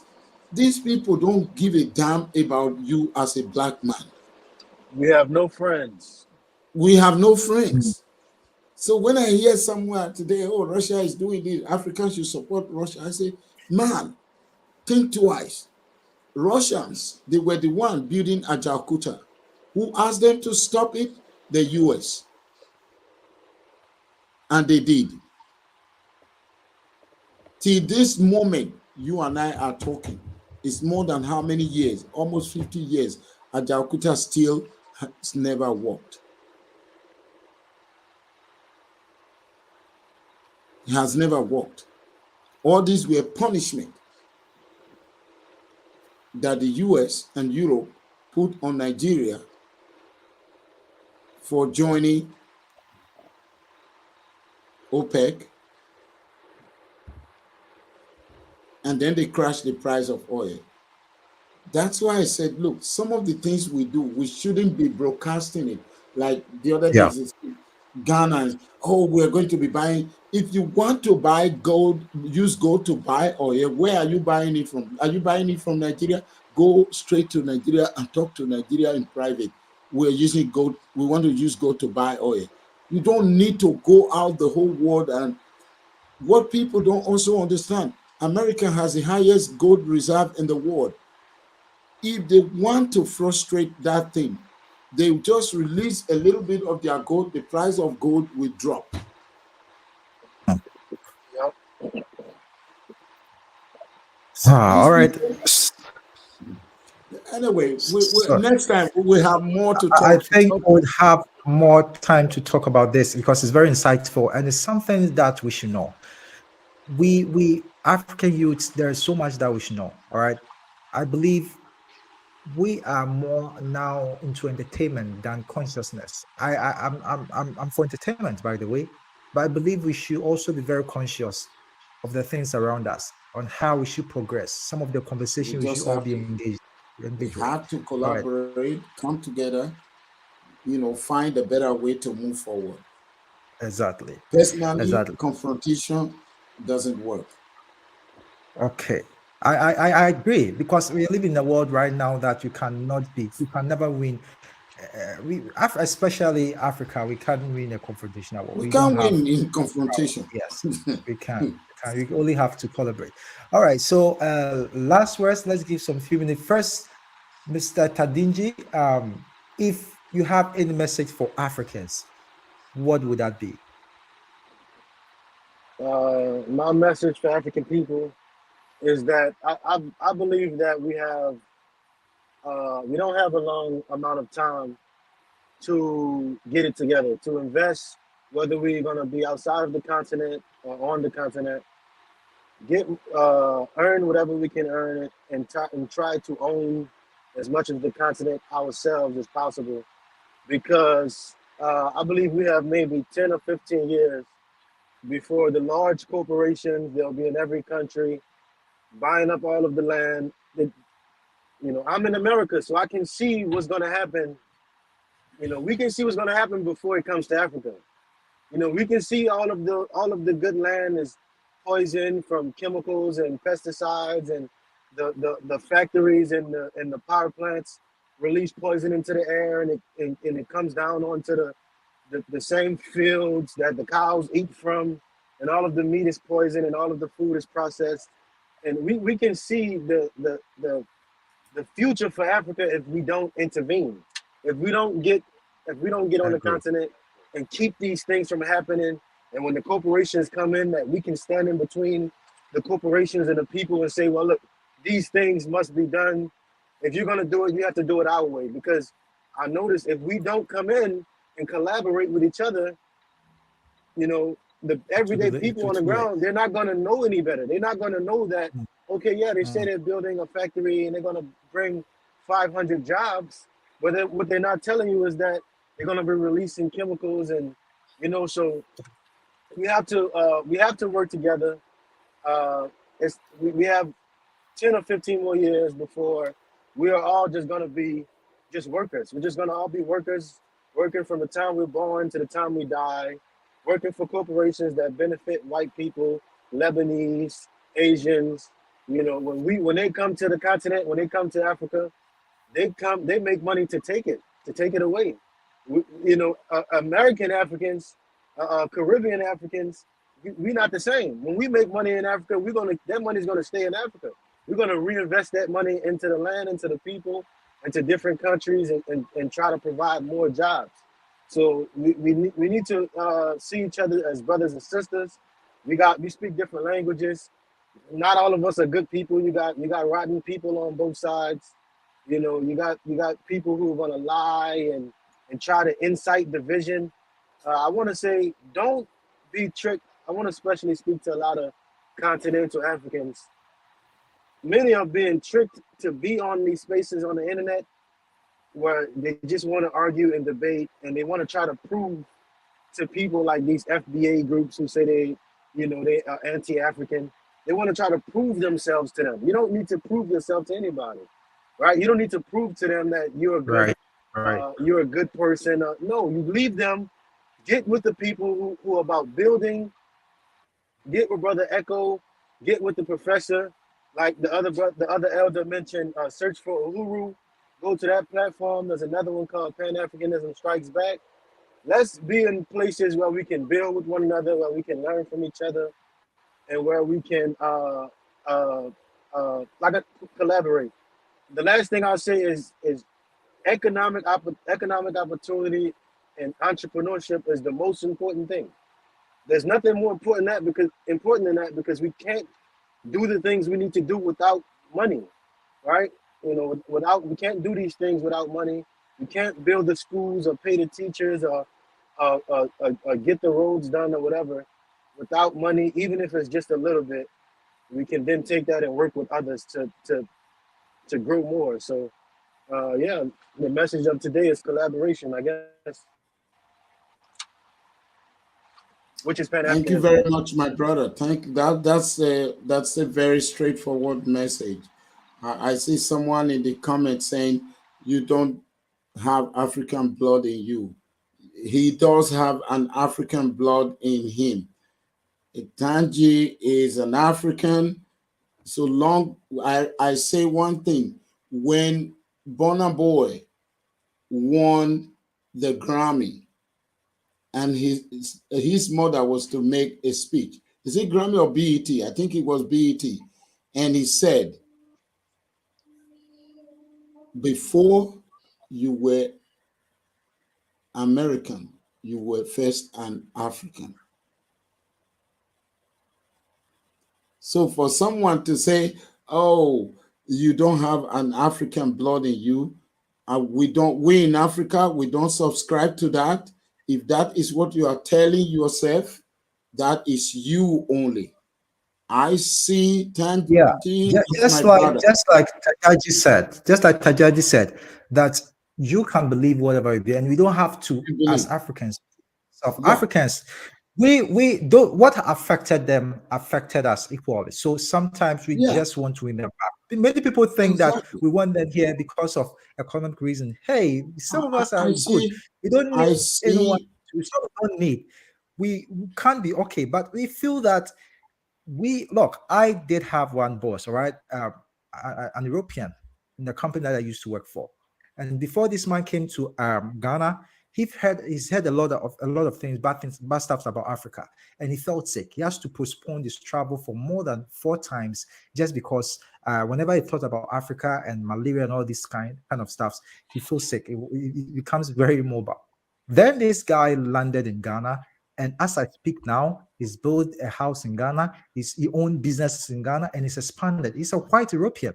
So if, as a black if person, they can, exactly, they are doing it. you want to stay wherever you are because you feel you are not an African, those This of is our the thing. brothers who believe they have the blood can come. You can just be whoever you They want have to be. been That's your doing own. it for years. They've been doing it for years, and they still keep doing it. An African American will say, I'm afraid to travel to Ghana. I'm afraid to travel to Uganda. I'm afraid. But the whites are there. Yeah. So The Chinese we've are had a there. very yeah. The Chinese are there and they are coming. They So are there. for They me, are taking over. They are taking the for me, opportunity. my Why problem can't is I why understand can't why. I Sorry. would prefer to see my brother, a black American, taking Take that that same opportunity. opportunity that a Chinese man is taking. Exactly. But Well, that's not that. Yeah, let me say this. That's not exactly addressing his comment. So I'll say this. Like I just mentioned a few minutes ago. Number one, we have so much work to do. We don't need to mm, be trying to prove ourselves to people who just don't have the information, right? Because I can mm, be off track by trying to prove myself and get off the mission. If I go to prove myself, or if a continental African goes waste however long trying to prove himself to an FBA person, you look up and time has passed and you've gotten nowhere, and mm, you've run out of time. So, exactly. but to address it directly, both of my parents are black. I don't have a European in my family until I go back 4 generations. One of my great great grandparents is a Frenchman, I think, but 90% of my ancestry are black Africans. But if we have the knowledge, you know, and brothers and sisters on the continent, I want to speak specifically to this because brothers and sisters on the continent may not know because many of you haven't had to deal with having European ancestry. Yeah. But let me Tidaji, say this. Tidaji, Let me say this quick. Can you Tidaji. hear me? Let me not cut you out. Even I myself, I have a family who is as fair as you are. All right, because here in our tribe, in our Akan tribe, in Cape Coast, in the central part, that's where you find most of the Europeans. They had a lot I of want to sleep, but I will do relationship with the seminar whites. on. They married them. They gave birth with them. So even in my family, I But they have do seminar people online. who are as fair as you. All right, that possibly they could even call themselves half European or Yeah. whatever. All right. So just like what you're Yeah. Well, saying. I'm gonna Okay. say you have genotype and phenotype. Okay. 90% Exactly. of American Africans have European ancestry. It doesn't matter how dark Mm, your skin is. Like in your mm. mind, you might think this person's skin is darker, so the European is further away, and this person's skin is lighter, so the European is closer. Wow. But my wife We is dark are as probably one. your For color, me, Echo, We are the one. and her We are message, one. grandmother is we great. are one. Listen what I'm saying. Mm, No. See, listen. We have to address these things specifically sometimes because that person might not have bad intentions. They might just don't know. So we got to address it specifically and say the darkest African American you see might have a grandmother that's European, and you might see somebody that's light, and they might have a great grandmother that's European. That's because genotype and phenotype don't work the same. You can pass down certain traits. They might skip a generation, or they might, it doesn't. It's not like, oh, you're light skinned, so your parents white. It doesn't work like that. Exactly. I agree.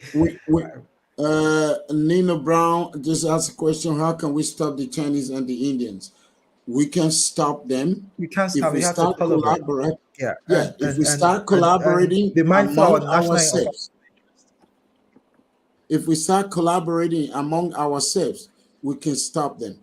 I would say that the biggest, probably the best news I've heard was when I heard that the contract to build the new Sierra Leone airport was actually given to a Black American who built the Atlanta airport.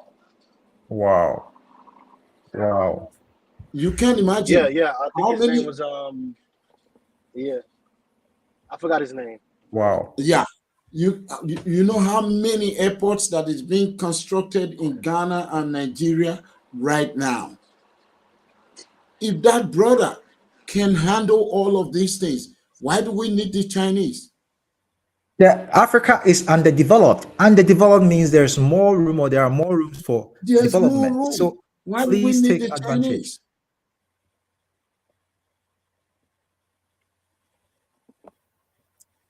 Okay, so I don't believe in people that say they are lost. You can't say you are lost. As long as you are a Black man, you are an African, and you are welcome. You are welcome to Africa. Yeah. You are not lost. Wow.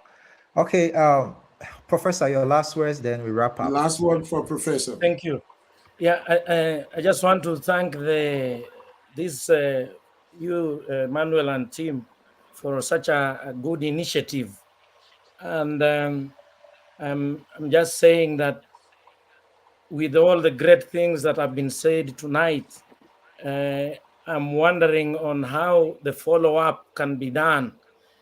How can we get the African Americans and the Black Africans to sit somewhere to agree to see and look through these opportunities that have been shared on this discussion, because I think without a framework of how to take this discussion to another level and even timelines, you may find that we talk nice things here and then it all ends here. But if this can be translated into some actions, I think it is a wonderful initiative. This is what I can say for tonight. Thank you so much. I am up for anything. If anybody wants to do anything, I can only speak of where I come from. If anybody is interested in anything there, no games, genuinely, I'm ready to say, come, brother, this is how we go about it. And if I know Professor is from Kenya? Yes, I'm from Kenya. Okay. And I know Professor now is from Kenya. If we get connected, if I see someone who is saying, I need to do something in Kenya, I'll say, go talk to Professor. Thank you. Tell him what you want. He'll be able to. The same with our brother Emmanuel from Ghana. He said, look, so this is the way we can start. This is the way forward. This is the way we can build on this. And say, look, okay, you're going to Ghana. What do you want from Ghana? You want to go and talk to Emmanuel. Emmanuel should be able to tell you what to do. Exactly. So and that you don't fall into the wrong hands. Yeah. So, my brother Tanji, that is the thing. If you are, be it Nigeria, Ghana, or Kenya, you have people now that you know. Okay. All right. So we've had fruitful discussion. I want to thank Mr. Sunday. Your time, Mr. Sunday, what's the time at your end? It's past 2 o'clock. 2 a.m. Wow. 2 a.m. No. So these topics, or when it comes to topics about Black people, is very sensitive and very important. So much so that Mr. Sunday is up to this late just because he wanted us to talk. All right. And I also want to thank Professor for his time. I truly appreciate his efforts. And please make sure that you go check out his channel. I'll also share it in the community so that you go check on. He's a scientist, actually. I will follow his channel. Yes, Thank you. Follow him. And Thank Mr. Tandaji, thank you so much, our brother. Thank you for coming. For coming. Whatever you've said here would never be forgotten. And your passion One love, for bro. our unity, whatever be it, we make sure that we do our best to make it a reality. So for those of us who share their thoughts, comments, Noel, Mike Jones, I know, like, we can disagree on a lot of things, but fundamentally we can even brothers still disagree. Brothers, yeah. So thanks so much. That doesn't mean that Patricia. That doesn't mean they are not brothers anymore. And that doesn't make you more indigenous American than you are an African. Exactly.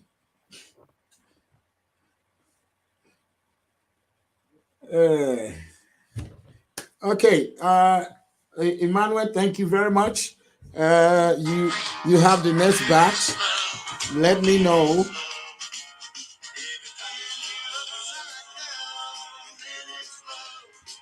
Let me know anytime you want me to be on the panel. I'm ready.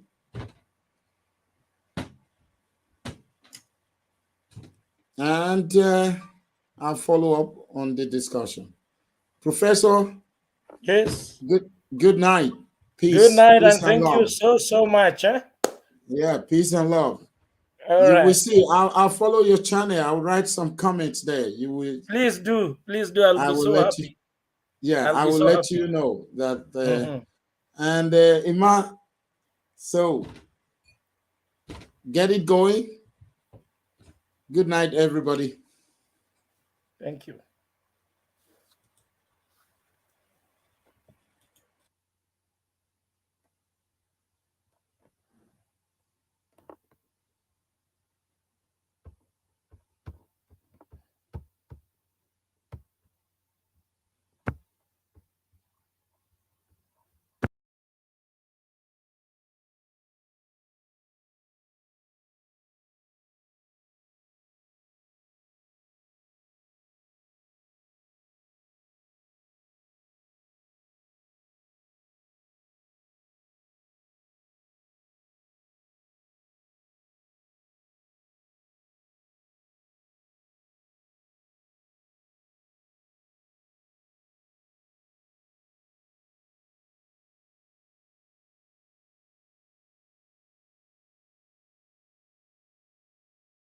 I want to take this opportunity to thank everyone who passed through.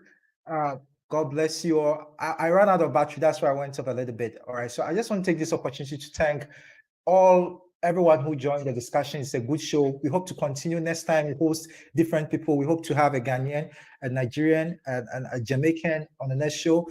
Thank you so much, Mikubi. Thank you so much, Unapologetic Mystic. Thank you so much, Patricia. Thank you so much,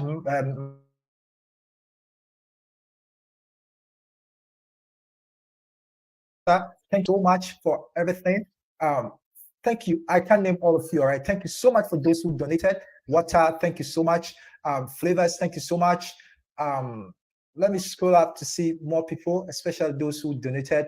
For everyone who gave out, I truly appreciate. We hope that this is the beginning of a bigger thing, right? I wish to have all of you as a community on this show. God bless you and have a wonderful night. All right. Bless you. Bye.